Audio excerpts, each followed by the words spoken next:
The late afternoon sun cast its golden hue over the bustling streets of Los Angeles, where luxury cars cruised through wide boulevards, framed by towering palm trees. Ethan Carter maneuvered his sleek Bugatti down Sunset Boulevard, the city's energy buzzing around him. To any onlooker, he was the embodiment of success, a man in his prime, 35 years old, with a sharp suit, a car worth more than most people's homes, and the confidence that came with building an empire. Yet, behind his aviator sunglasses, Ethan's mind was far from the wealth and power that defined his public image. Today, his thoughts weighed heavy. A recent family meeting at the Carter mansion had upended his carefully curated world. His father, Richard Carter, the formidable head of the Carter dynasty, had made an announcement that left Ethan reeling. The elder Carter had built his empire through decades of ruthless ambition, establishing the family name as one of America's most respected and feared in business. Ethan had spent his life striving to live up to that legacy, carving out his niche with a chain of luxury jewelry stores that spanned the country. But now, everything he had worked for was at risk. The condition his father had revealed was as shocking as it was straightforward. The family inheritance, including the prestigious Carter Bank, would go to the first son who gave him a grandchild. The news struck Ethan like a lightning bolt. The inheritance wasn't just about money. It was about power, control, and maintaining the Carter name as a symbol of prestige. But for Ethan, it was about more than that. It was about legacy. As he cruised past the glittering skyline of Los Angeles, Ethan's hands tightened on the steering wheel. His younger brother, Ryan Carter, had an advantage. Ryan was married, his wife the perfect picture of charm and grace at every social event. Ethan, on the other hand, was single, his relationships short-lived and transactional, another byproduct of his relentless focus on success. But his bachelor status wasn't his biggest problem.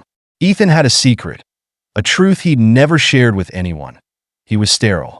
Years of quiet anguish over failed relationships and the inability to conceive had left him resigned to a reality he couldn't change. But now, that reality threatened to cost him everything. Stopping at a red light, Ethan exhaled slowly, trying to steady himself. The faint honk of a motorcycle nearby pulled him back to the present. He watched the vibrant chaos of Los Angeles unfold through his windshield. Tourists snapping selfies, street vendors hawking trinkets, families rushing to cross the street. The world moved on, indifferent to his inner turmoil. When the light turned green, Ethan turned onto a quieter road, away from the noise and glamour of the main streets. As he drove, he found himself in a neighborhood far removed from the opulence he was used to. The polished storefronts gave way to worn-out buildings, graffiti-covered walls, and an air of quiet resilience. He had no real destination in mind, only a need to escape the suffocating weight of his father's ultimatum. Ethan parked outside a small coffee shop, the kind of unassuming place he would never have noticed on an ordinary day. He stepped out of the Bugatti, its sleek black frame stark against the worn asphalt. The air smelled faintly of roasted coffee and exhaust fumes, a stark contrast to the floral-scented lobbies he frequented. He stood for a moment, gazing at his reflection in the car's window. The man staring back at him was impeccably groomed, dark hair styled perfectly, his tailored suit without a wrinkle. But his eyes told a different story. They held a quiet despair, a longing for something more meaningful than the material trappings of success. As he turned to walk, his gaze fell on a figure huddled in the doorway of an old building across the street. It was a young woman, visibly pregnant, wrapped in a threadbare coat that barely shielded her from the evening chill. Her auburn hair fell in messy waves around her face, and her hands cradled her swollen belly protectively. She looked exhausted, her posture slouched, and her eyes filled with a mixture of weariness and determination.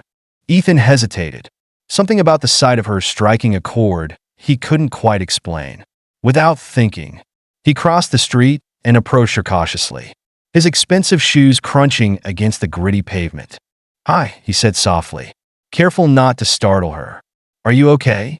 The woman looked up, her green eyes narrowing in suspicion. I'm fine, she replied curtly, her voice laced with defiance.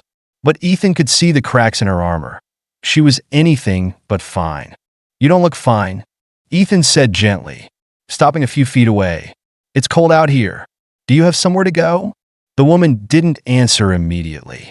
Her gaze shifted to his car, then back to him.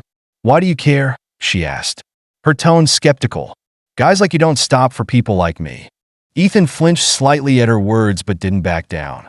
Maybe not usually, he admitted. But tonight, I couldn't just walk by. She studied him for a moment, her expression unreadable.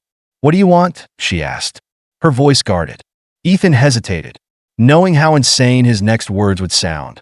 But desperation left him no choice. I know this might sound strange, he began carefully, but I need your help.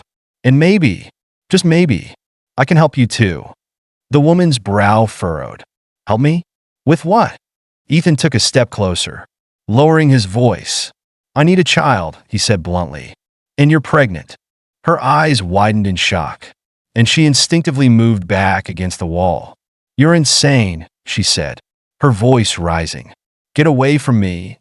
No, wait, Ethan said quickly, raising his hands in a gesture of peace. I know how it sounds, but hear me out. I'm not asking for anything crazy. He stopped, realizing how absurd he must seem. I can help you. I can give you a safe place to stay. Food, money, whatever you need. And in return, he hesitated, choosing his words carefully. In return, maybe we can help each other. The woman's gaze was wary, her body tense as she considered his words. For a moment, neither of them spoke, the quiet hum of the city filling the space between them. What's your name? Ethan asked softly. Emily, she said after a long pause, her voice barely audible. Emily, he repeated, nodding. I'm Ethan Carter. I promise. I'm not here to hurt you. I need a chance to explain. Emily stared at him, her mind clearly racing. Finally, she nodded slowly. Okay, she said, but if this is some kind of trick. It's not, Ethan interrupted, his tone earnest. Let me help you. Emily, just for tonight. And tomorrow, we can talk. Emily hesitated for another moment before finally standing, her hands instinctively cradling her belly. Ethan led her to his car, opening the door for her as she slid into the plush leather seat. She looked around, her expression a mixture of awe and disbelief. As Ethan started the car and pulled away, he glanced at Emily in the rearview mirror. For the first time in days, a glimmer of hope flickered in his chest. This was only the beginning, but it was a start. Ethan Carter drove through the quiet streets, the tension in the car palpable. Emily sat stiffly in the passenger seat, her wary eyes darting between Ethan and the glittering skyline of Los Angeles. Her hands rested protectively over her pregnant belly, her thoughts a whirlwind of uncertainty. I'm taking you to a hotel, Ethan said, breaking the silence. A safe place to rest. No strings attached for now. Emily glanced at him, her suspicion evident. Why are you doing this? What do you want? Ethan exhaled, his grip on the steering wheel tightening. I told you, I need your help. But tonight, all I want is for you to feel safe and comfortable. Tomorrow, we'll talk. Emily remained silent, watching the city lights blur past the window. She didn't trust him, but she had no better options. The promise of warmth and safety was too tempting to ignore. They pulled up to one of the city's finest hotels, its grandeur stark against the simplicity of Emily's world. Ethan handed the Bugatti's keys to the valet, then walked around to open Emily's door. She hesitated, her eyes scanning the opulent entrance. I don't belong here, she muttered. You do tonight, Ethan replied firmly, guiding her inside. The hotel lobby was a world of polished marble and soft golden light. Emily kept her head down, painfully aware of her disheveled appearance. Ethan, on the other hand, moved with quiet authority, arranging for a suite with the kind of ease that spoke of wealth and privilege. Within minutes, a bellhop led them to a room on an upper floor. The suite was breathtaking. Floor-to-ceiling windows offered a view of the city, and the room was furnished with plush chairs, gleaming surfaces, and warm lighting. Emily stood frozen in the doorway, overwhelmed. "This is your room for tonight," Ethan said gently. "Order room service. Rest, and don't worry about anything. You're safe here." Emily turned to him, her defenses still up. "You're not staying?" Ethan shook his head. "No. I'll come back in the morning to explain everything. Take your time." Emily watched as he left, the sound of the door clicking shut echoing in the quiet room. She wandered through the space, touching the soft blankets on the bed and gazing out at the city lights. It had been months since she'd felt this kind of warmth, physically or emotionally. The next morning, Ethan returned, knocking lightly before entering. Emily was seated on the couch, her expression calmer but still guarded, a bag of pastries and coffee in hand. Ethan placed them on the table and sat across from her. "Good morning," he greeted. "I thought you might be hungry." "Thanks," Emily said softly, reaching for a cup of coffee. She took a sip, her hands curling around the warmth. Ethan leaned forward, his tone serious. "Emily, I need your help. My father tied my inheritance and everything I've built to having a child, but I can't have children." Emily's brow furrowed. "What does that have to do with me?" Ethan hesitated, then said, "I need you to help me convince my family that your baby is mine. In return, I'll take care of you and your child. You'll never have to worry about anything again." Emily froze, the weight of his words sinking in. "You want me to lie? Pretend this is your baby?" "Yes," Ethan admitted. "It's unconventional, but I'm desperate. And you," he gestured gently to her belly, "you deserve better than what the streets are offering. This could give both of us a fresh start." Emily stared at him, her mind racing. It sounded insane, but it also sounded like salvation. Months of living on the streets had left her exhausted, scared, and hopeless. This could be her chance to change everything, not just for herself, but for her child. "And if it doesn't work? If they find out?" she asked, her voice trembling. "They won't," Ethan said firmly. "I'll make sure of it. And even if you decide not to go through with it, I'll still help you." Emily's gaze softened slightly, though doubt lingered in her eyes. "I don't know. This is a lot to take in." "I understand," Ethan said, his tone calm. "Take your time. Think about it. I'll be here." As Ethan left, Emily sat in the quiet of the suite, staring out at the skyline. For the first time in months, she felt like the future held more than fear and uncertainty. It held possibilities. Ethan Carter returned later that afternoon, his demeanor calm, but his mind racing with anticipation. As he entered the suite, he found Emily seated by the window, her hands resting protectively on her belly. She turned to face him, her expression a mixture of apprehension and resolve. "I've thought about it," she said, her voice steady but quiet. "If this means a better life for my baby, I'm willing to try." Relief washed over Ethan's face, though he quickly tempered it. "Thank you," he said sincerely. "I promise. I'll do everything to make this work for both of you." Emily nodded but remained cautious. "So, what happens now?" Ethan explained the plan in detail, outlining how she would need to present herself as his fiancée to his family, particularly his father, Richard Carter. He reassured her that he would handle the logistics, clothes, introductions, and navigating the family's scrutiny. All she had to do was stay by his side and play the role convincingly. "We'll start by getting you what you need," Ethan said, standing. "Clothes. For one, you'll need to look the part." They spent the next few hours at an upscale boutique. Emily felt out of place among the racks of designer dresses and the judgmental stares of sales associates. But Ethan was unwavering in his support. "This isn't about them," he said softly when he noticed her discomfort. "This is about you and the future we're building." When Emily emerged from the fitting room in a sleek, emerald green dress, she barely recognized herself. Ethan's approval was evident in his warm smile. "You look perfect," he said, his voice carrying an authenticity that caught Emily off guard. The following day, they arrived at the Carter Mansion in Beverly Hills. The sprawling estate loomed before them, its grandeur a stark contrast to the uncertainty brewing inside Emily. Ethan noticed her unease and gave her hand a reassuring squeeze. "You've got this," he said quietly. "We've got this." Inside, the family was waiting. Richard Carter sat at the head of the expansive dining table, his commanding presence filling the room. Ryan Carter, Ethan's younger brother, leaned casually against the wall, his sharp eyes scrutinizing every detail as they entered. "Dad, Ryan," Ethan began, his voice steady. "This is Emily, my fiancée, and we're expecting." Richard's stern expression softened, his eyes lighting up with rare joy. "Finally," he said, his voice carrying both pride and relief. "Ethan, this is wonderful news." Ryan, however, wasn't convinced.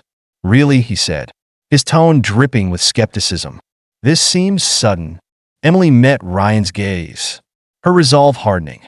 "We wanted to wait until the time was right," she said, her voice calm but firm. "But with the baby on the way, we felt it was important to share the news." Richard beamed, raising a glass in celebration.